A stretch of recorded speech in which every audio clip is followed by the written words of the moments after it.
Fala pessoal, tudo bem com vocês? Sejam bem-vindos aí, muito boa noite. Estamos aqui prontos para a live com o procurador Leonardo Giardim, que estará entrando aí em minutos. 14. E daqui a pouco ele deve estar entrando aí também. Já entrou, daqui a pouco ele está online com a gente. Já está. Grande Leonardo Giardim, tudo bem? Olá, boa noite, tudo bem, André? Boa noite. Tá me ouvindo direitinho? Perfeitamente, tu me ouve bem aí? Bem também, maravilha. Se o público quiser se pronunciar aí, se está nos ouvindo bem, se está tudo certo, acredito que sim. Mas está chovendo aqui, e aqui quando chove a conexão às vezes dá uma titubeada. Dá uma fraquejada. É... E você É, está bem? Seja bem-vindo aí. muito obrigado pelo convite, muito obrigado pela atenção de todos que estão aqui entrando agora na live. É uma honra, uma alegria, uma satisfação enorme conversar contigo e com teus seguidores, né, a respeito desse assunto tão importante que é e tão da ordem do dia como é a juristocracia no nosso país, né? Para mim é uma honra, Perfeito. eu sou um admirador do teu trabalho e para mim é muito gratificante poder colaborar um pouco com ele. Imagina, o prazer é todo meu e eu acho que é a primeira live que a gente faz junto. Eu fiz algumas com o Diego Pesce e eu tenho que contar, porque eu sempre conto isso quando eu tenho alguma interação com o Diego, que é o prazer e a honra para mim, que foi fazer parte da primeira edição do livro Bandidolatria e Democídio, do qual o Leonardo, para quem não estiver ciente, é coautor junto com o Diego Pesce. É uma das minhas maiores honras, assim, quando eu cito o meu mini currículo aí de editor, o Bandidolatria e Democídio está no topo da lista e eu pude também colocar, isso eu cito como mérito do livro, não é mérito meu, mas eu estive num evento em Sorocaba com o Eduardo Bolsonaro, dei um livro de presente para ele, na hora, assim, ele bateu o olho e falou, isso aqui mostrou, e dali em diante foi só aí a ascensão. Então o Leonardo aí registra aí os meus parabéns pelo livro, e a minha Obrigado. honra de ter participado aí como editor do Bandidolatria e Democídio. Não, a honra é nossa. Foi um trabalho em equipe que frutifica até hoje, né? Graças a, Maravilha. desde o primeiro momento da primeira edição até agora, a gente sempre precisou de muito, precisou muito de pessoas como você, André, como o Márcio, né? Como todos aqueles que se envolveram, a Márcia Xavier de Brito, que se envolveram nesse processo e que tornaram possível que essa obra saísse da tela dos nossos computadores e ganhasse o mundo. Maravilha, excelente. E aí, então, minha gente, uma pequena mini bio do Leonardo, né? O Leonardo é promotor de justiça do Ministério Público do Estado do Rio Grande do Sul, é coautor do livro Bandidolatria e Democídio, né? Como eu já mencionei, Ensaios sobre Garantismo Penal e Criminalidade no Brasil, né? O subtítulo do livro, articulista, ensaísta, palestrante, debatedor e conferencista na temática jurídica, criminológica e de segurança pública. Então, eu sou um mero, assim, eu tenho muito interesse pelas discussões do direito como cidadão e como alguém que tenta refletir aí questões intelectuais. Então, esse é mais um motivo pelo qual aí é um prazer ter essa interação com você, Leonardo. Prazer é meu. Então, minha gente, a conversa de hoje, o nosso papo, é sobre o conceito de juristocracia. Como eu acabei e até o contexto que eu acabei de dar tem a ver com esse livro aqui, mas a gente chega no livro daqui a pouco. Como eu disse, eu tenho interesse aí pelas discussões do direito, as intersecções principalmente entre direito e filosofia, né? Então, filosofia do direito e ali adjacências. Já publiquei alguma coisinha sobre Hans Kelsen e Eric Voegelin, mas muito mais pela via do Voegelin do que pela via do Kelsen, né? Então mais pela via filosófica do que jurídica, e eu me deparei com o conceito de juristocracia antes da publicação deste livro aqui, que agora colocou de vez o tema em debate, né? Rumo à Juristocracia, do Hans Hirschel, que é um cientista político canadense, e que foi publicado aqui pela EDA, que está publicando também títulos importantes aí dessa seara jurídica. E a primeira vez que eu me deparei com o conceito, eu achei muito interessante. e achei muito importante para a compreensão de coisas relacionadas ao Brasil. Mas a gente vai desenvolver a relação desse conceito e desse problema com o Brasil ao longo da live. O que eu queria aproveitar aqui a inteligência do Leonardo para começar. Leonardo, partindo do seguinte pressuposto, caiu alguém aqui na nossa live que nunca ouviu falar de juristocracia. Então ela não sabe o que é, não sabe por que é importante. Então, como é que você definiria a juristocracia e por que alguém leigos interessados, né? Eu trabalho muito com essa ideia. E nas redes sociais tem muita gente assim, né? Gente que acessa a gente, entra em contato, eu queria entender isso, eu queria entender aquilo. A pessoa não entende, ela admite, mas ela tem boa vontade, ela quer entender. Então, o que é a juristocracia e por que é importante prestar atenção nela? Pois é, aquele internauta que caiu aqui agora sem ter nenhum conhecimento do assunto, sem ser da área jurídica, ele acompanha certamente o noticiário, né, e ele acompanha, se ele tem algum interesse em noticiário político e jurídico principalmente, ele vai estar vendo acontecimentos que são definidos, são condensados nesse conceito de juristocracia. Porque ele deve estar percebendo que nós estamos aqui vivendo, e agora já estou entrando no conceito, um governo de juízes, né, em que as decisões políticas fundamentais, aquelas mais relevantes, mais importantes para o país, não estão mais a cargo dos seus representantes eleitos, né, tanto dos seus parlamentos quanto do Poder Executivo, mas elas estão num processo de transferência de poder que se estabeleceu desde a Constituição de 88, passando para a mão de juízes, que são pessoas que não são eleitas, né, pessoas que teoricamente teriam que resolver casos judiciais, contendas que iriam ao judiciário, questões jurídicas principalmente, né? E o que eles estão resolvendo agora são questões políticas fundamentais de caráter abstrato, não interpartes, não entre um vizinho que entrou em algum conflito com um vizinho, ou alguma situação ocorrida no trânsito, ou algum crime, algum roubo, algum homicídio, não. O que nós estamos vendo é o judiciário, que é um poder da República, cuja investidura no cargo não é via eleitoral, como os cargos de deputado, senador, presidente da República, prefeito, governador, vereador, eles atuando politicamente e mais do que atuando politicamente, né, chegando num ponto em que eles são o principal agente político do nosso país. Juristocracia é isso, é quando os juízes assumem uma função política de relevância e eles, para além do mero ativismo judicial, eles estão sendo o poder preponderante, quem está dando realmente a última palavra na política nacional. Excelente. Ficou claro? Não, ficou claro e já levanta a bola para o meu próximo questionamento. Quando a gente, recentemente, eu estive discutindo, fiz um evento online sobre globalismo, né? E aí foi colocado uma linha teórica de raciocínio, né, um experimento mental, que é o seguinte: bom, a pessoa, e principalmente quando a gente vai discutir globalismo, porque muita gente trata como teoria da conspiração, né? Só que, na verdade, você pode admitir que o globalismo existe e achar ele ótimo. Não, ó, entendi o que você está chamando de globalismo, entendi que você está se posicionando contra, mas, na verdade, eu também entendi, eu acho que o globalismo é uma maravilha. Acho que o globalismo tem que ser implantado mesmo, quero que ele, né, seja aí aquilo que dirige as ideias da sociedade. No caso da juristocracia, né, isso eu acho que é um cuidado que a gente tem que ter também, né? Às vezes a gente, no nosso meio mais imediato de relações, nas redes sociais principalmente, né, para não ficar naquela coisa da bolha, sempre caixa de ressonância, a gente já parte do pressuposto de que a juristocracia é ruim, a juristocracia a gente combate porque a gente é conservador, de direita, sei lá o quê. E então eu queria te perguntar o seguinte: por que a juristocracia é ruim? Né? Por que ela perverte a lógica da divisão de poderes?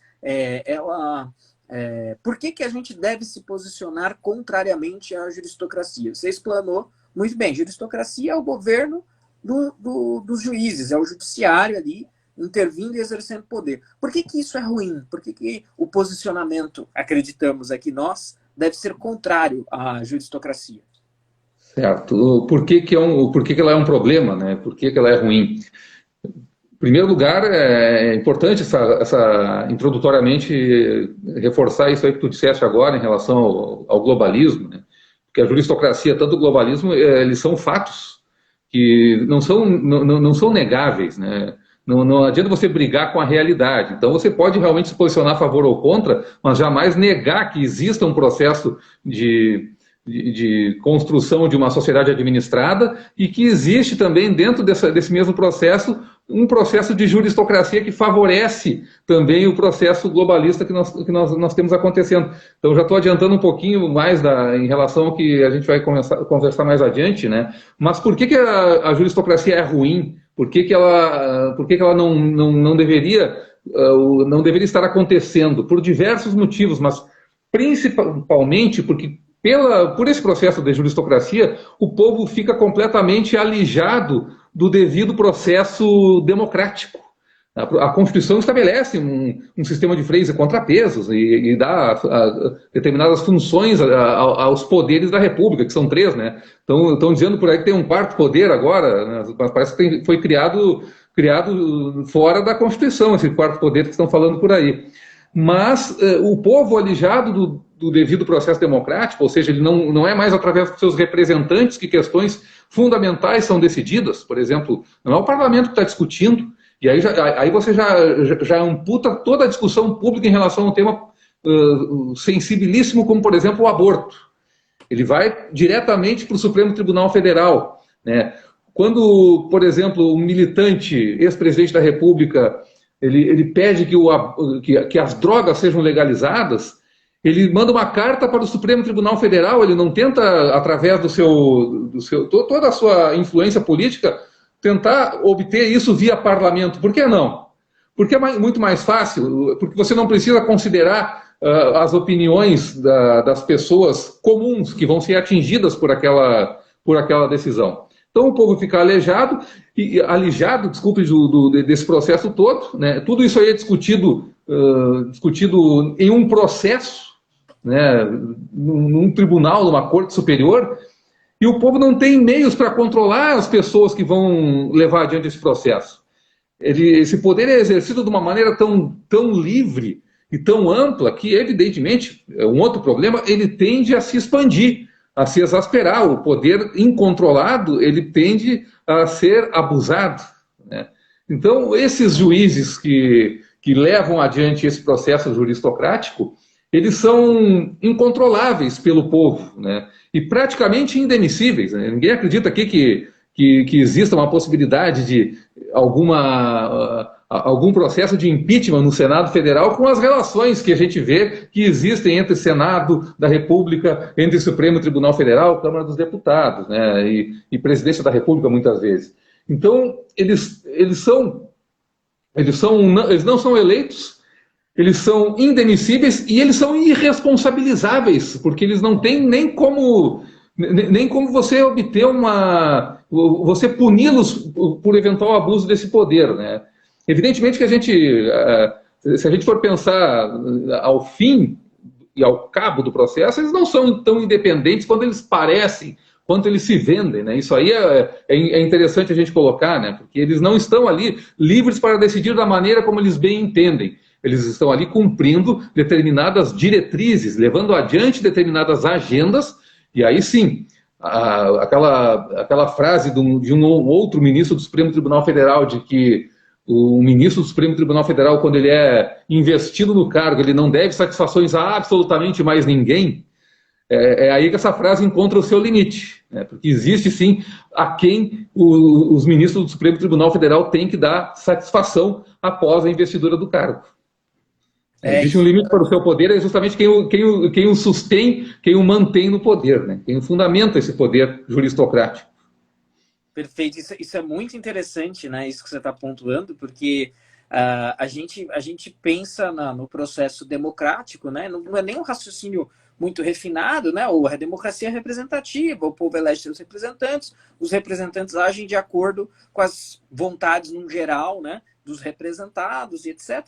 Acho que todo mundo entende mais ou menos o processo democrático assim, que tem as suas limitações, as suas críticas, mas a juristocracia é claramente a perversão disso E, olha, quem manda, no fim das contas, volta-se para um elitismo, né?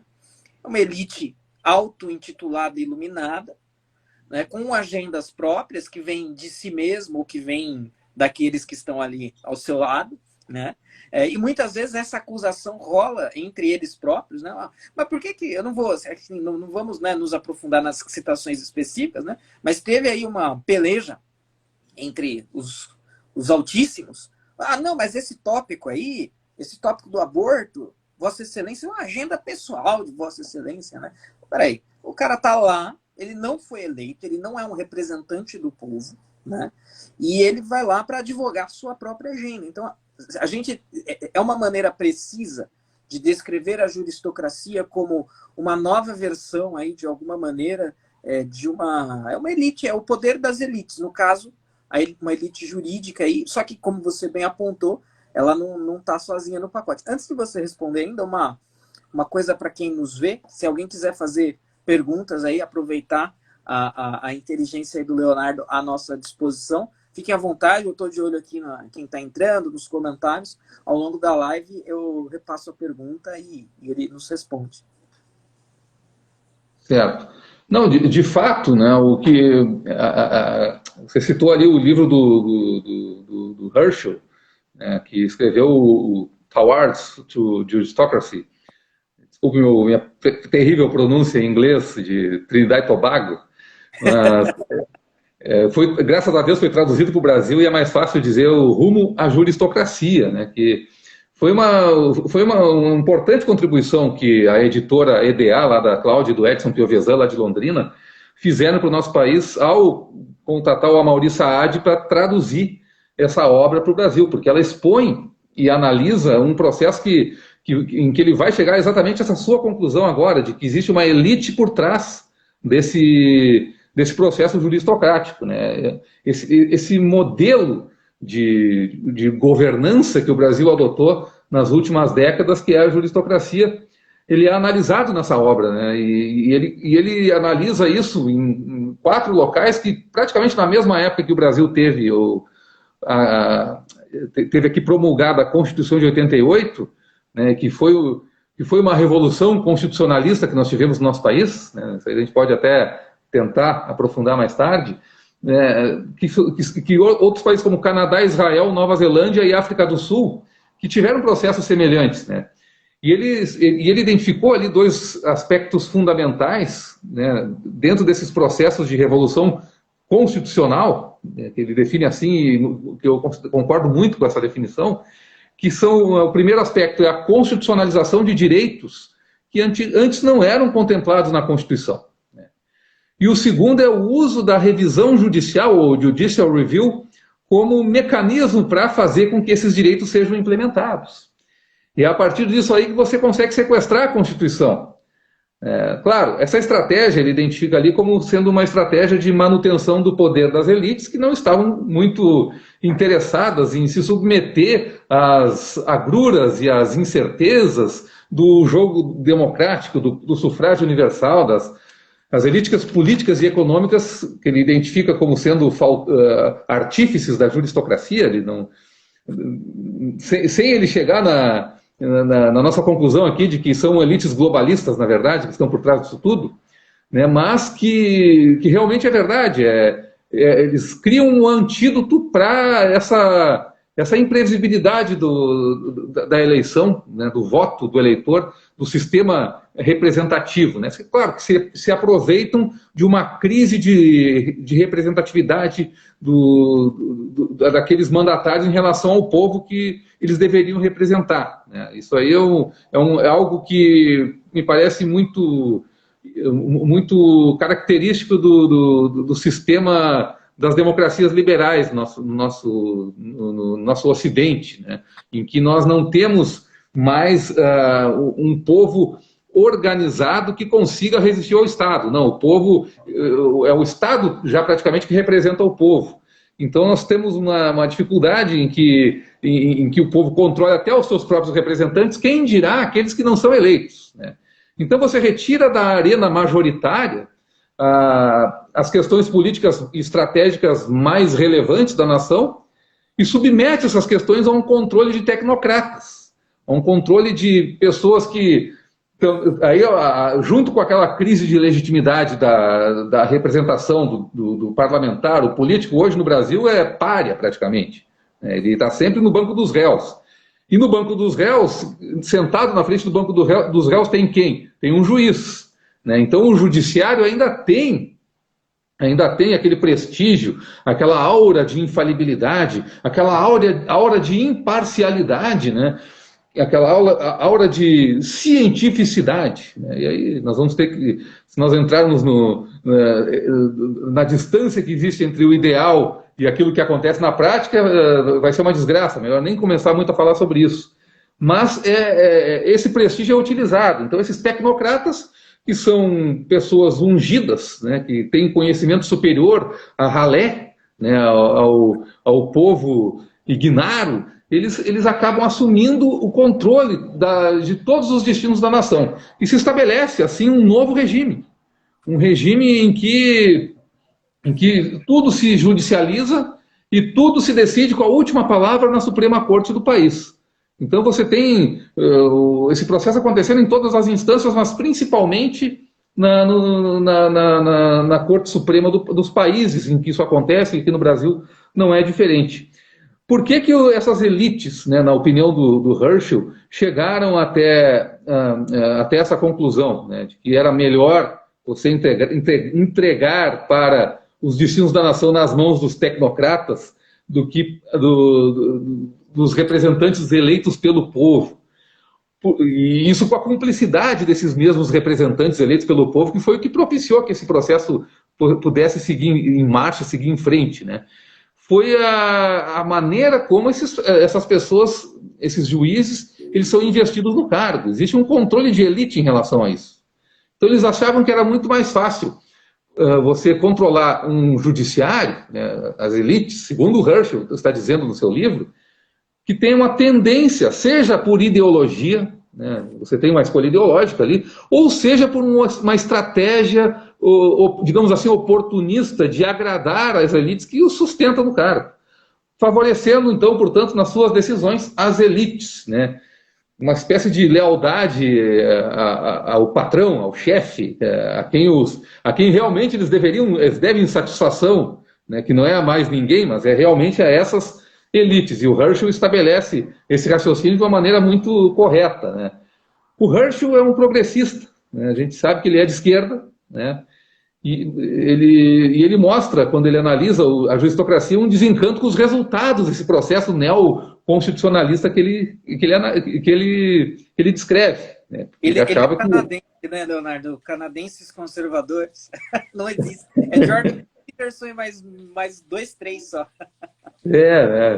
Embora ele tenha uma origem em Israel, família israelense, mas ele realmente foi toda a cultura dele é a cultura canadense. É muito difícil mesmo você fugir de um paroxismo de mentalidade temporal, secular, globalista, progressista, que é o que vigora naquele país. Então ele analisa os resultados da juristocracia nesses 4 países aí, lembrando, Israel mesmo, Canadá, África do Sul e a Nova Zelândia. E ele percebe que aquelas promessas da modernidade, que o neoconstitucionalismo e os teóricos do neoconstitucionalismo eles prometiam, acabaram não sendo cumpridas. Ele identificou nisso aí uma espécie de conservadorismo individualista. Quer dizer, o judiciário então demonstrou uma tendência, refletindo essas elites que ele chama de elites aí, que a gente aqui sabe que são... A gente aqui dá um nome a esses bois aí, ele talvez não tenha percebido esse processo aí, de repente, pelo seu horizonte de consciência limitado pelo seu esquerdismo, Mas a obra é brilhante, não estou aqui colocando reparo nenhum. Teria uma simpatia essas elites, e aí o judiciário por consequência, às liberdades negativas, aqueles direitos e garantias que o cidadão tem de não ser molestado pelo Estado, contra o Estado. Então seria e nisso aí eu não entendo que ele esteja muito certo, não, porque não me parece que seja esse realmente o espírito da coisa. Mas por que ele reclama que acabaram as liberdades sendo mais valorizadas do que, do que os direitos de as prestações positivas que o Estado é obrigado a dar dentro daquele processo de constitucionalização dos direitos, né, que criou inúmeros direitos fundamentais, inúmeras garantias sociais, políticas públicas, direitos coletivos e difusos, essa coisa toda aí que hoje permeia o debate público como aqueles direitos que não são de ninguém, na verdade, mas que servem para o Estado se cada vez mais ter razão de existir e de ampliar o seu poder. Ele achou que houve pouco progresso nessas prestações positivas por culpa de elites que ele considera conservadoras e que teriam interesse nessa visão de mundo mais individualista, burguês, liberal, né? Ou neoliberal, alguma coisa parecida. Seria uma estratégia na visão dele, e aí ele chega à conclusão certa, talvez pelos meios não tão corretos assim, antidemocrática. É evidente que a juristocracia é antidemocrática, mas eu creio que esse diagnóstico ele não é muito preciso, não é muito exato, quando a gente amplia um pouco o horizonte de consciência para analisar quais são as elites, principalmente num país como o Brasil, que estão dando as cartas, né?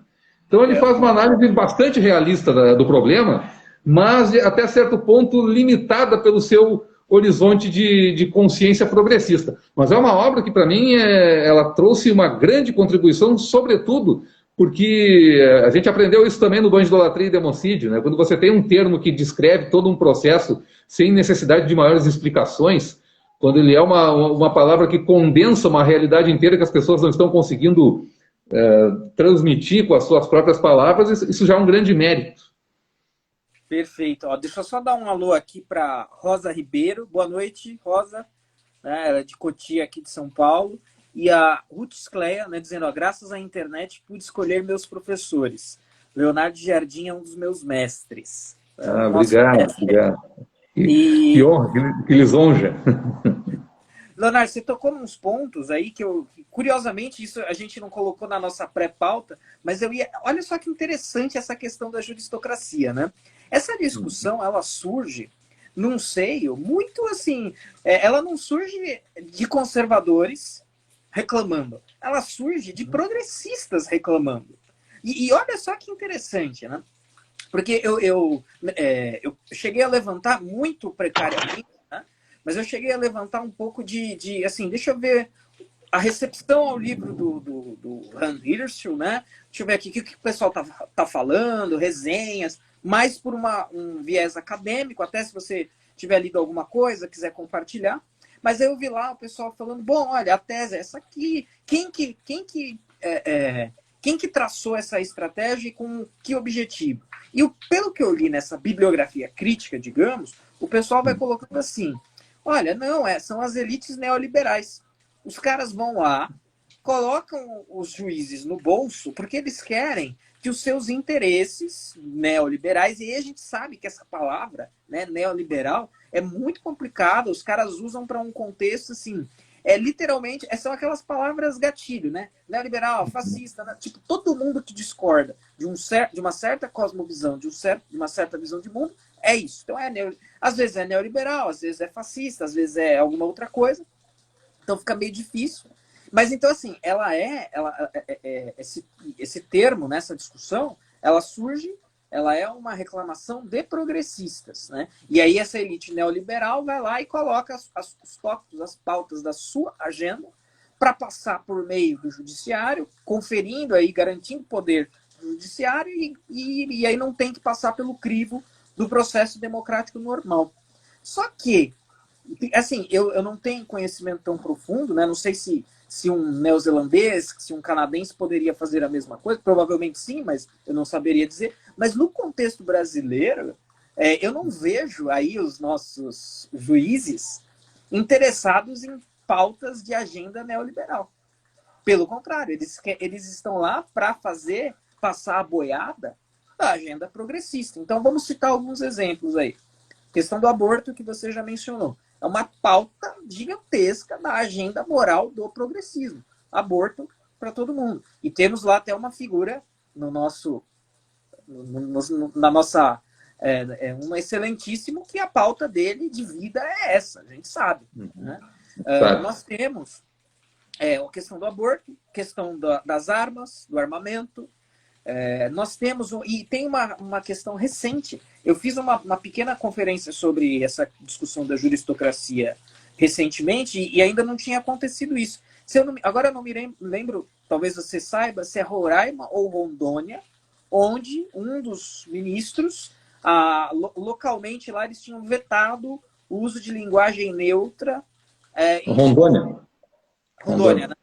Aí um dos nossos queridos ministros virou assim, uma espécie de... Sabe Tribunal da Revolução Francesa? Ó, podemos? Tipo, posso ir ao banheiro? Pergunta no tribunal.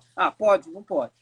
Né? E tudo vai ser decidido nesse âmbito. Aí um juiz foi lá, do Supremo, falou, não, tá proibido o veto. Não pode vetar a linguagem neutra.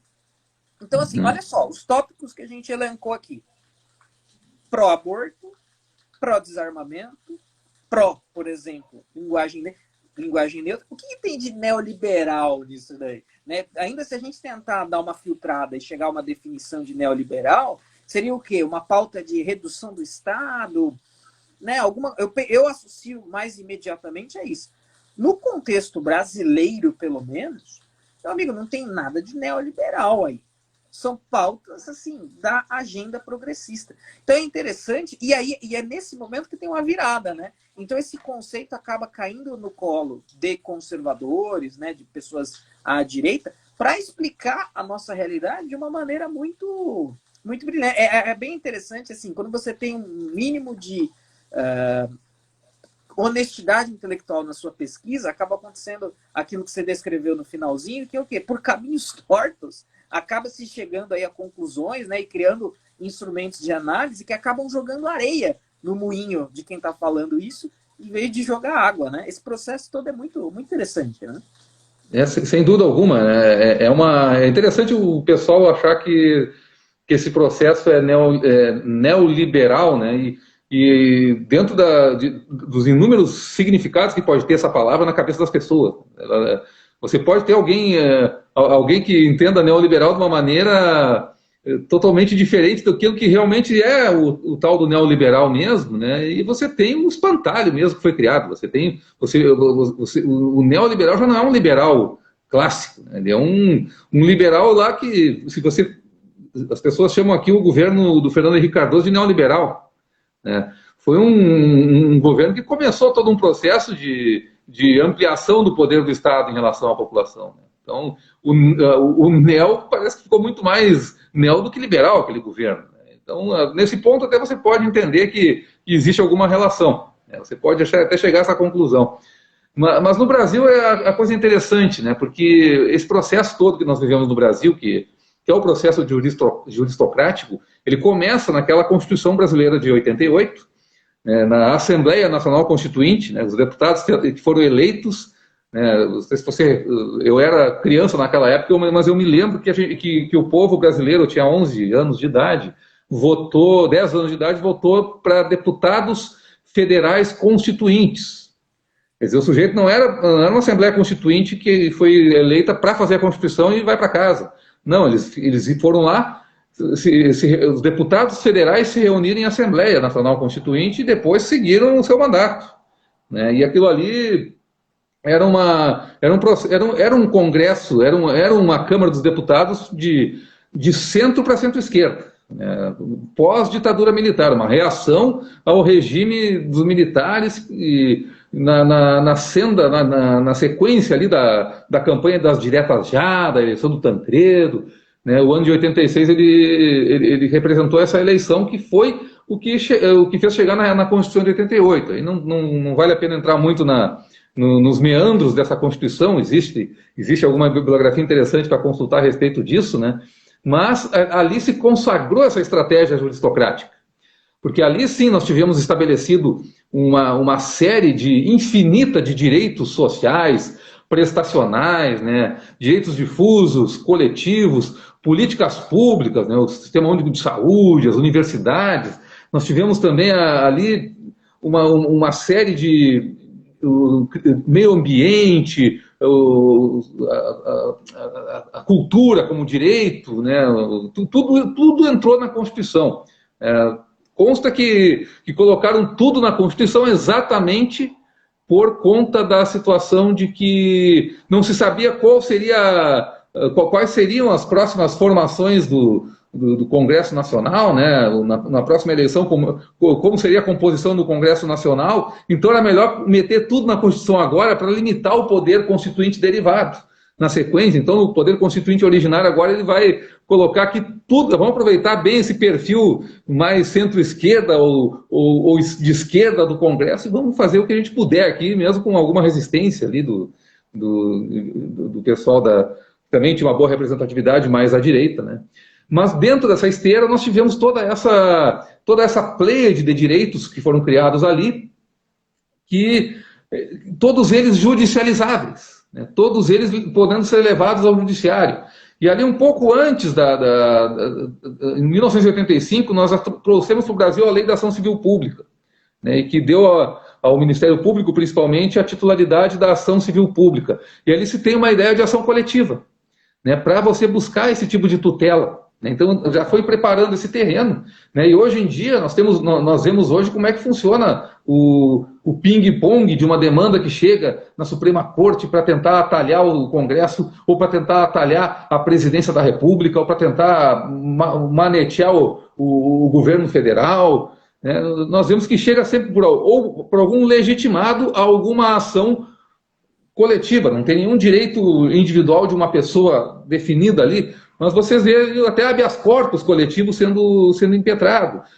Partido político, instituições públicas como Defensoria Pública, o próprio, várias ONGs, sobretudo aquelas ONGs que recebem muito dinheiro de fundações globalistas, que colocam a questão para o Supremo Tribunal Federal decidir, né? Ou numa instância inferior, alguma questão para ser decidida por um juiz. Então, no Brasil, o judiciário é mais previsível e mais ainda controlável do que o eleitorado. Essa situação é maior aqui do que em qualquer outro país. Nada no Brasil fica à margem ou a salvo da revisão judicial. Quando o Herschel escreve sobre a revisão judicial, é dentro de um contexto em que ela não é assim restrita como é aqui no Brasil. Inclusive, ela causa um choque dentro desses contextos do Canadá, né? Nos Estados Unidos, que é um país em que isso acontece muito, também o pessoal considera lá que se estabeleceu através da revisão judicial um novo regime, né? Porque lá não é tudo que tem que ir para o judiciário. Aqui no Brasil ficou muito mais fácil esse caminho, porque aqui a nossa cultura da civil law, que é diferente da common law, né? O direito... O nosso sistema, ele já automaticamente leva qualquer questão ao Poder Judiciário. Então aqui foi muito mais fácil você implementar essa situação. Ao ponto de que hoje esse processo de juristocracia já está completamente consolidado, né? Hoje os juristocratas já, inclusive, se transformaram, eu diria que no mínimo, em um poder constituinte permanente. Quer dizer, cansei de ver já a Suprema Corte Brasileira ignorar a letra da Constituição com base em algum princípio, né? Alterar o conteúdo da Constituição. E aí aí dentro das novas teorias constitucionais tem alguns institutos, né, que acabam virando jurisprudência, como, por exemplo, o Instituto da Mutação Constitucional, uma teoria que diz que a Constituição ela é mutável com o tempo. Então, daqui a pouco ela está obsoleta e o Supremo Tribunal Federal tem que atualizá-la, né? A mutação constitucional nada mais é do que você entregar o processo constituinte derivado na mão do Supremo Tribunal Federal, independente do que venha a ser decidido pelo Congresso Nacional, que teria que fazer a emenda constitucional. É uma Constituinte perene e a fonte é a cabeça dos iluminados. Claro. Né? Eu chego a dizer isso assim, que no mínimo nós temos um processo constituinte derivado permanente, porque eu ainda estou sendo bondoso relutante, recalcitrante em afirmar que, na verdade, o Supremo Tribunal Federal já absorveu a Constituição. A Constituição que nós temos hoje vigente é apenas um símbolo que serve como uma espécie de recurso retórico, quando você, assim como democracia, né, assim como o fascismo, o liberalismo, são esses impressionismos verbais. Eles usam a Constituição como um símbolo, mas quando eles têm que pegar a Constituição e olhar o que está escrito ali dentro e se autoconter para dizer, para se limitar aquilo ali, a sua função de guardião daquela Constituição, eles não fazem isso. Eles pegam e alteram o texto constitucional da maneira como eles aprovem. Eles não, como por exemplo aquele famoso fatiamento do impeachment da ex-presidente Dilma Rousseff, né, que a Constituição ali foi rasgada, né, e esses tempos nós tivemos uma outra decisão que por 6-5 manteve a letra da Constituição, e o pessoal ainda comemorou que a Constituição não foi rasgada de novo. Quer dizer, então, não sei se ainda temos a Constituição do Brasil ainda é a Constituição de 88, aquela que a gente costuma dizer que é em nome da qual todo esse poder aí diz trabalhar, diz julgar, diz decidir, diz se fundamentar. Então, o que nós temos é um voluntarismo das elites que comandam esse processo todo e que via os legitimados a entrar com ações na Suprema Corte, e agora talvez nem precise mais disso, porque nós tivemos até inquéritos instaurados de ofício dentro do Supremo Tribunal Federal, né? Não precisa nem intermediário mais, né? Então você chega num ponto em que a coisa fica tão visível que uma Constituição que diz que tem 3 poderes, né, o Judiciário, Executivo e Legislativo, um ministro do Supremo Tribunal Federal chega lá e diz assim, não, nós temos mais um poder aqui que é o Supremo, que exerce, que é o poder moderador. E aí, quando você tem lá na Constituição um sistema presidencialista que foi confirmado em 93 num plebiscito, né, o regime presidencialista, e aí nós temos aqui um ministro supremo dizendo, não, mas o Supremo aqui já estabeleceu o semipresidencialismo. A gente não precisa nem passar por PEC e muito menos por plebiscito. Isso já está vigorando agora. O que vocês estão pensando? Aí as pessoas dizem assim, mas o cara está confessando o que estão fazendo. Não, eu vejo isso aí como assim, uma ostentação de poder. O cara está ostentando, está dizendo assim, eu vou dizer isso aí, que realmente é verdade, que está acontecendo isso mesmo, nós já estamos nesse sistema. Ninguém vai fazer nada, não vai acontecer absolutamente nada, vai servir só para avisá-los, olha, vocês se contenham cada vez mais aí, porque todo o poder emana da gente, é mais ou menos isso. De maneira totalmente despudorada, né? Isso é interessante porque uma das perguntas que a gente levantou é em que pé estamos com o problema do Brasil, ou seja, no Brasil o negócio já está implementado, você falou algumas coisas interessantes, né? A Constituição virou um mero símbolo, assim, um recurso retórico que eu posso me reportar ou não, mas é não mais do que isso. O presidencialismo também é uma coisa mero enfeite, e como a gente está aí na presidência Bolsonaro, né? Eu acho que isso também ajudou a se enfiar o pé no acelerador dessa coisa toda, porque, obviamente... Sem dúvida. Inclusive, uma outra coisa que eu sempre... Um parênteses aqui, mas eu sempre cito um amigo, assim, um conhecido, né? Falou em 2018, antes da eleição, ele me falou uma coisa que eu não acreditei muito. Assim, acreditei e não acreditei. É um cara que é de esquerda também. E ele falou assim, olha, eu tô tranquilo. Se o Bolsonaro for eleito, eu tô tranquilo. Porque quem manda mesmo é o STF. O cara me falou isso aí antes da eleição. Se for eleito, claro que ele pessoalmente não queria, não se identificava, não votou, obviamente. Mas ele falou, se acontecer, tá tudo bem. Porque quem manda mesmo é o STF. Ou seja, e isso é interessante, Leonardo, porque o Han Hirschel, né, ele é um cientista político. Então ele não é um jurista, e ele é um cientista, e com o que está preocupado um cientista político, né? Entre outras coisas, é claro. Com formas de governo e com a sua dinâmica, a sua organicidade, as coisas com que elas vão, como as formas de governo vão se transmutando e etc. Então, a gente está, e você destacou isso muito nas suas observações, né, nas suas intervenções, a gente está diante do estabelecimento de uma nova forma de governo, né? A juristocracia, né, ao fim e ao cabo, é isso. Ela é uma nova forma de governo. Antes de levantar uma próxima questão, só ler aqui o comentário do Luan, né, que ele diz, quem governa o país são os ministros do STF. O presidente foi reduzido à mera função de distribuidor de verbas públicas. E lembrando aí, a gente está com uma audiência bem legal. Quem quiser fazer perguntas para o Leonardo, né? Estou de olho aqui nos comentários e eventuais perguntas, mas para o finalzinho a gente faz. Agora eu queria levantar, isso também é uma pergunta meio parênteses, mas ela me ocorreu aqui, eu quero levantar. Como alguém que está interessado em discussões de filosofia do direito, e aí eu estou falando de mim, é claro, né? É um tópico que me interessa bastante, então eu gosto muito daquela discussão direito natural, aí a gente passa para o positivismo. E eu discuti com um amigo advogado num evento aí há alguns meses atrás. A gente estava discutindo essas questões. Bom, tinha lá o direito natural, né, certos direitos ali estabelecidos da ordem natural, criada por Deus. Isso aí, obviamente, que na cabeça desses caras está totalmente fora de cogitação. Aí vem o positivismo e todas as críticas possíveis a ele, né? Aquela se prender ali à norma. Não, se a norma diz, está dito e acabou. E aí a gente... Putz, não, mas isso é imoral, não importa. Se está no texto ali, está no texto, é o que é.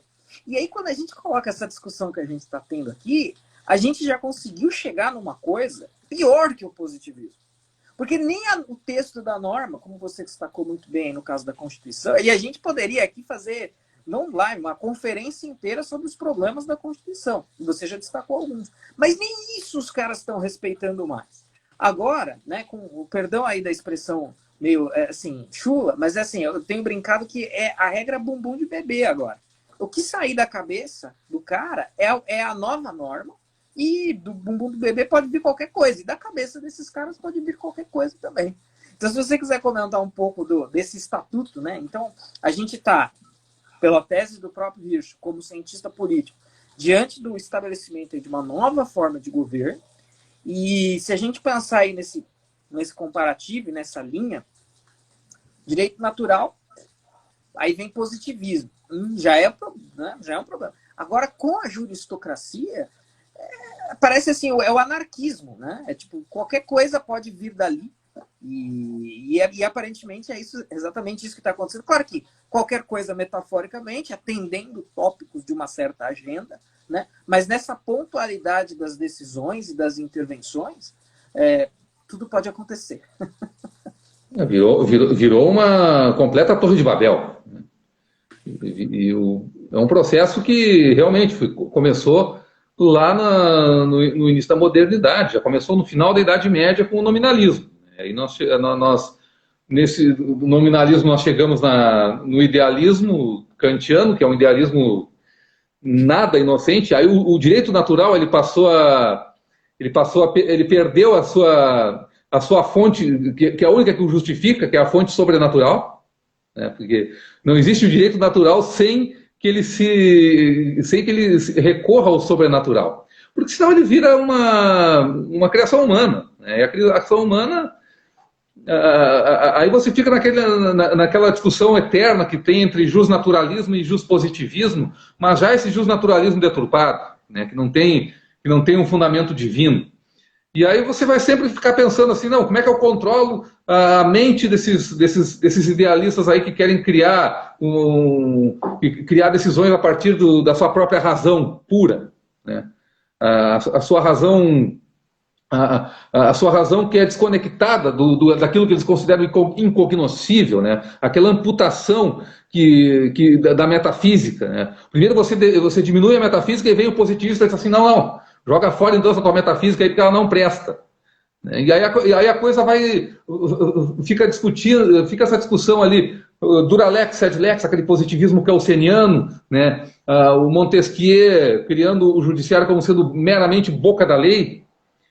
E aí, evidentemente que isso aí não é o suficiente para que você tenha uma boa prestação jurisdicional, mas você já amputou a fonte de uma racionalidade que vai te levar a uma justiça de verdade, que é a lei eterna, né? A lei eterna, aquela impressa na alma de todo mundo, aquela que você só alcança se você tiver uma primazia metafísica, né? Então você vê uma completa desnaturação do direito natural em primeiro momento, E depois você tem o positivismo jurídico tentando reagir a isso, mas somente agravando o problema. E cada vez que você tem um neocantismo, um jurídico, um neopositivismo, um pós-positivismo, cada vez mais você fica entregue ao arbítrio humano na hora de decidir tanto uma lei, né? Isso já vai lá para o parlamento, né? Que não presta mais contas, o direito positivo não presta mais contas ao direito natural, que não presta mais contas à sua fonte divina, né? E, ao mesmo tempo, a decisão judicial ela pode ignorar todo o direito positivo. Então, isso aí vira, evidentemente, uma torre de Babel. A ideia, ela se sobrepõe à realidade. Aquele nosso realismo aristotélico, ele é suplantado por um idealismo completo que parte, que analisa a realidade depois de você estabelecer ideias que não têm nada a ver com a realidade e tentar ler tudo à luz dessas suas ideias, né? Então é evidente que isso aí não tem como funcionar. Então o problema esse problema filosófico aí resulta naquilo que nós hoje temos, que é o grande problema e que é o grande fundamento teórico da juristocracia, que é o neoconstitucionalismo, que é a ideia, né? Aí você tem um aparato todo de estudo de hermenêutica, de linguística, né? De uma ideia de democracia, né? Uma ideia de uma governança ideal que é de consenso, mas um consenso que é obtido entre pessoas muito bem entendidas no assunto, técnicos, né? A partir de uma hermenêutica constitucional resultante das demandas da sociedade civil organizada, que é o sonho dourado de quem crê na Constituição como um livro sagrado, né? Só que essa sociedade civil organizada, ela não é mais aquelas sociedades intermediárias, aqueles corpos intermediários que lá, na época em que o direito natural era levado a sério mesmo, como direito sobrenatural, sobretudo, que serviam para limitar o poder do soberano, o poder do monarca, o poder do rei. Não, agora você tem uma massa de indivíduos atomizados, que não tem mais ninguém por si, e pseudo-representantes dessa massa, mas que não estão a serviço das elites. Então é aquilo que o Gramsci chamava de bloco histórico, na verdade, né? E o que ele queria com isso aí era o resultado de uma reação dialética entre superestrutura e base, que queria levar até uma sinergia, né? E através dessa sinergia nós teríamos a implantação de uma revolução. Então os corpos intermediários que limitam efetivamente o poder do soberano, na nossa realidade eles não existem mais. Eles são substituídos por farsas, movimentos sociais, ONGs, instituições públicas que dizem ali representar o povo e que não representam, na verdade, povo nenhum. Então, para isso é necessário, para você colocar todo esse processo em prática, que as elites conquistem realmente uma autoridade, uma hegemonia na sociedade, de modo que tudo que saia dessas elites seja aceito, né, de uma maneira que parece um consenso, mas na verdade é resultado de uma intimidação, seja por um poder intelectual, ou se não der no poder intelectual, nós vamos obrigar todo mundo à força, né? Como a gente viu agora com essas discussões da pandemia aí, em relação a lockdown, em que as pessoas que se insurgiam contra isso, né, num país que permite que criminosos dominem territórios imensos, com fuzis, metralhadoras, helicópteros até, você não tem, o Estado não consegue controlar regiões assim, mas consegue controlar um cidadão que resolve correr sem máscara na praia, sozinho, que entra no mar sozinho, aí aparecem 12 policiais para prendê-lo. É uma loucura. É uma loucura completa em que o cidadão se vê completamente marginalizado, completamente atomizado, ele não tem nenhum recurso, nada mais a fazer do que obedecer. Essa imagem acho que ela é muito representativa aqui da nossa discussão, né? Essa problemática toda sempre acaba culminando nisso, né? Num autoritarismo exacerbar. Historicamente, sempre que elites se auto-arrogaram não, eu tenho, ó, eu tô aqui portador do conhecimento, eu sei o que é melhor para mim, para todo mundo, e aí eu vou criar aqui um caminho para implementar isso. Há quem possa defender, e os próprios proponentes, não, mas é o caminho da ciência, é o caminho do iluminismo, nós somos bem intencionados, né? Mas, na verdade, quem tem perspectiva histórica sempre acaba percebendo que vai para o caminho do autoritarismo, aí, ou até do totalitarismo. Leonardo, lembrando aqui, sim, eu quero ler o comentário do Luan primeiro, né, que concordou com a gente aqui, mas quero prestigiar o comentário. Ele disse exatamente isso: a norma posta na Constituição não limita mais nada. O que vale é o que os ministros quiserem. Eles não são guardiões da Constituição. Eles são a própria Constituição. Tá? Bem em harmonia ali com o que a gente estava colocando. Lembrando, gente, eu tenho por hábito salvar, quando eu termino aqui a live, eu salvo e coloco no meu canal no YouTube, porque o Instagram é a rede social muito do ao vivo, né? É para prestigiar a ação ao vivo. Mas eu acho que uma conversa como essa super merece ficar registrada aí para consultas posteriores. Então, quem perdeu o comecinho e eventualmente não quiser ver aqui no Instagram mesmo, ela vai para o meu canal no YouTube depois. E é engraçado, isso sempre acontece, mas isso que é muito bom ter a possibilidade de acessar pessoas inteligentes aí para fazer um bate-papo. A gente levantou aqui 4 pequenos tópicos como pré-pauta, digamos, da live, e eu sempre fico preocupado. Caramba, será que a gente vai esgotar isso em 15 minutos? E aí, meu Deus, o que a gente vai fazer pelo resto do tempo? Mas a conversa flui super bem, e a gente já se encaminhando aí para os finalmente.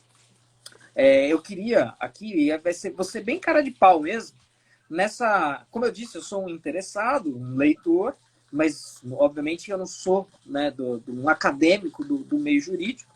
E recentemente, num evento onde só tinha juristas, eu era a exceção da exceção aí, era o único filósofo, entre aspas, o único estudioso de filosofia no meio de vários juristas. Eu fiz uma apresentação sobre a juristocracia.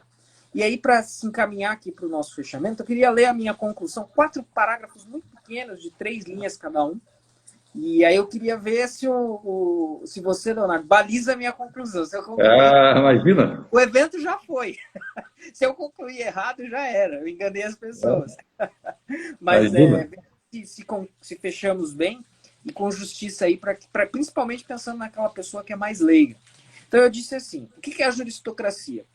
A juristocracia é uma maneira não eleitoral e não parlamentar de preservar interesses das elites por meio da transferência de poder dos poderes eleitos para a casta jurídica. A narrativa oficial descreve o movimento como uma tentativa de manter interesses econômicos neoliberais das elites endinheiradas, mas considerando o atual contexto, na melhor das hipóteses, isso ocorre também, e jamais apenas. A juristocracia tem sido empregada para o avanço de pautas morais e sociais e até mesmo agendas pessoais de ministros que estão em completo descompasso com as vontades da população e, nesse caso, em descompasso com os parlamentares eleitos. A juristocracia serve, portanto, a uma agenda social-moral alheia às pessoas e harmonizada com o progressismo. É isso? É exatamente isso. Não tenho nenhuma vírgula a acrescentar nessa definição. É isso aí mesmo. Foi exatamente isso aí que nós vimos falando aqui, na verdade, né? Foi perfeito. Esse processo juristocrático hoje é o processo que vai resultar, se nós não o paralisarmos, né? Eu não estou vendo nenhuma perspectiva de que esse processo venha a ser paralisado, em uma governança global, né? Em uma sociedade administrada, né, por uma elite ungida, né? Então nós vamos trocar aquilo que seria uma sociedade de classes em luta por uma sociedade de castas, em que uma casta vai suprimir qualquer possibilidade de que a casta dominada possa lutar. Temos uma casta sacerdotal dominante, uma casta endinheirada, uma casta poderosa, contra o resto da população inerme. É isso que esse processo permite, né? Aliás, esse processo, dentro desse contexto todo, aí, é muito interessante fazer observação desse livro aqui, também publicado pela editora EDA, A Primeira Graça. Não sei se já teve a oportunidade de dar uma folhada aqui. Ainda não, André. vou ver se eu compro na Black Friday agora. Tem um pós-fácil que foi feito pelo Amaury Saad como tradutor aqui, em que realmente ele nos, principalmente com base no último capítulo do livro, que fala da substituição do liberalismo pela tecnologia, né? Então, a tecnocracia relacionada com a tecnologia tem tudo a ver com o que nós estamos vivendo. Cada vez mais, quem tem o domínio da tecnologia consegue, de maneira indolor e sem fazer força, sem recorrer sequer a uma arma, controlar toda a população. Nós estamos realmente entrando naquele processo aquela distopia do George Orwell em 1984. Né? A gente consegue perceber que em alguns países essa pandemia serviu para que esse processo fosse exacerbado. Né? Eu sei de alguns lugares aí do Oriente Médio em que as pessoas não se saíssem de casa sem o seu celular, elas seriam presas ou tomariam uma multa gigantesca impagável. Então as pessoas acabavam saindo com o seu, ainda não com o chip implantado, mas com o celular, que a tela é tela, né? O George Orwell não previu o celular, mas previu a tela é tela, mas na verdade a tela é tela é o celular. Então nós estamos vivendo esse processo, né? E dentro desse processo, que tem essa causa final de criar a sociedade administrada, nós temos como causa instrumental disso, sem dúvida alguma, a juristocracia, né? Que é a forma que as elites globais estão vislumbrando, visualizando e empregando para fazer com que o povo fique completamente aleijado, completamente no seu lugar. Vocês são ignários, vocês não têm capacidade nenhuma para entender o que está acontecendo, então vocês têm mais aqui entregar para os nossos técnicos, para os nossos ungidos, nossos sacerdotes aqui, o culto da religião moderna e a administração da sociedade. É isso aí que está acontecendo. Perfeito, muito bom. É interessante, né, Leonardo? A gente achava que o parlamento era ruim. Espera o que vem no lugar do parlamento é pior. Ó, eu queria ler vou ler alguns. Tem uma pergunta aqui, que também é uma pergunta boa para encerramento. Tem alguns comentários. A Fê.crescente diz: parabéns pela contribuição no exercício de raciocínio e racional. Agradeço pela oportunidade de assistir. Brilhantes reflexões. Então, agradeço aí. Obrigado. O Luan disse: estou conhecendo a Ci Barreto agora e estou apreciando muito o seu trabalho. Muito obrigado. O Dr. Leonardo acompanha há algum tempo. O Bandidolatria e Democídio é sensacional. Parabéns aos dois. Obrigado. Muito obrigado. E a pergunta do Renato Moutinho. Essa pergunta, Renato, é uma pergunta que normalmente eu sempre fecho, claro, adaptando ao tema, mas eu sempre fecho lives com essa pergunta. Então eu vou lançar para você, Leonardo, e aí você pode fazer as suas considerações finais e a gente encaminha para o encerramento. Mas o Renato pergunta assim: eu sempre abro pedindo uma definição da coisa, bem aristotélico ali, né? Tem que começar pelas definições, e fecho para não... E, claro, às vezes a situação é calamitosa mesmo, né? Então não é porque a gente não pode aqui pintar um quadro inexistente. Não é mar de limonada e céu de brigadeiro. O negócio tá feio mesmo. Mas é sempre interessante perguntar se tem alguma perspectiva de saída.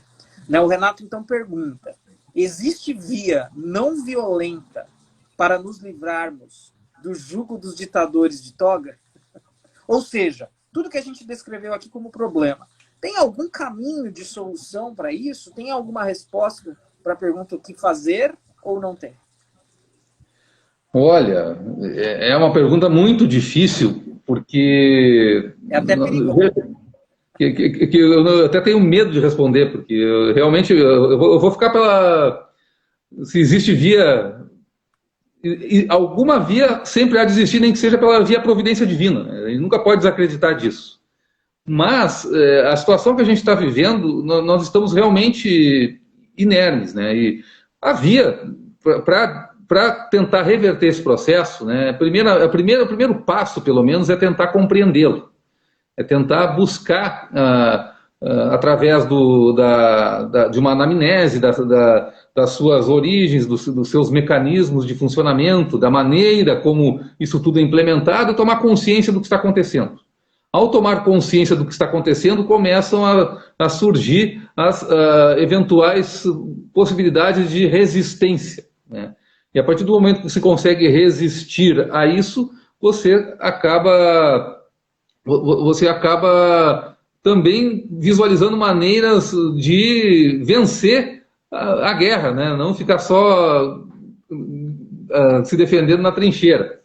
Mas, realmente, né, o que está sendo feito hoje no Brasil em relação a isso, principalmente no mercado editorial, pessoas estudiosas nas redes sociais ou no YouTube, por exemplo, o Brasil Paralelo, que é uma iniciativa espetacular, ela está formando gente capaz de compreender isso, né, e fazer com que as pessoas acordem para certas realidades que elas nem imaginam que existam. Então, o que pode vencer digamos, um processo de animalização do homem, né, um processo de transformar o ser humano em bichinho, é fazer com que um despertar da consciência nos faça recuperar a nossa dignidade humana na sua plenitude, né?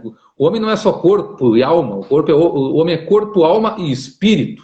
Então nós temos que alimentar o nosso espírito, né? Porque a gente vai começar a resistir a isso de uma maneira mais eficaz, né? Vai ficar mais difícil você ser enganado por um discurso hegemônico aparentemente uníssono, mas que é mantido na base da opressão das vozes divergentes, né? E é muito interessante que aconteça o que está acontecendo no Brasil agora, dentro de um sistema democrático, em que, pelo fato de nós termos um governo que não é propriamente afinado com o globalismo, nós estamos vendo essas pessoas que antes agiam nas sombras, antes agiam de uma maneira muito mais sutil, elas se revelarem sem o menor pudor.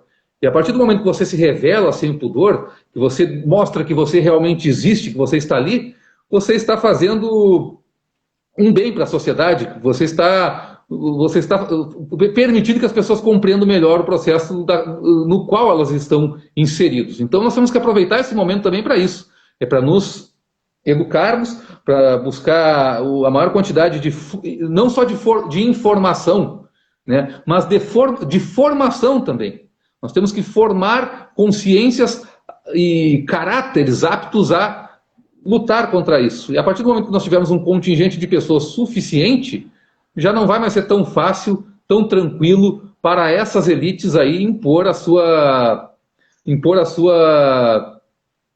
ideia, digamos assim, absurdamente criminosa, eu diria, para uma população de 7 bilhões de habitantes no planeta. Excelente. Ótimo fechamento aí. Leonardo, queria agradecer a sua presença, a sua participação. A conversa foi muito boa.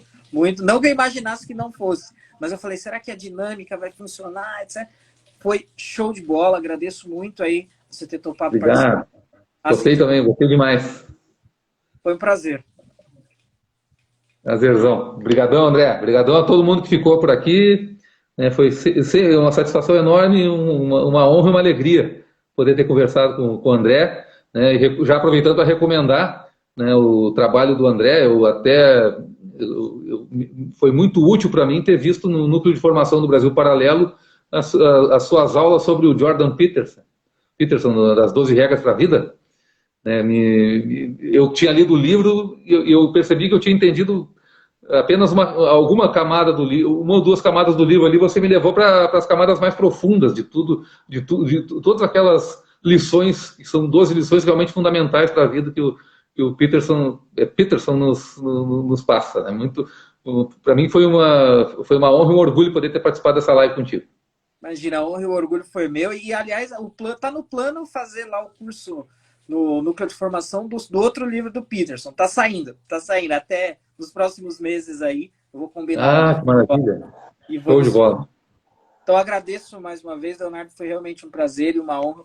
Foi toda minha. O Renato aqui falou, ó, pena que não peguei do começo. Renato, no meu canal no YouTube, eu vou baixar a live e jogar lá. Depois é só colocar Andréas Barreto no YouTube e procurar pelo meu canal especificamente, que você vai encontrar. Então, agradeço a todos, agradeço a você, Leonardo. Até uma próxima aí. Abração. Abração, brigadão. Tchau, Até tchau, mais. pessoal. Até.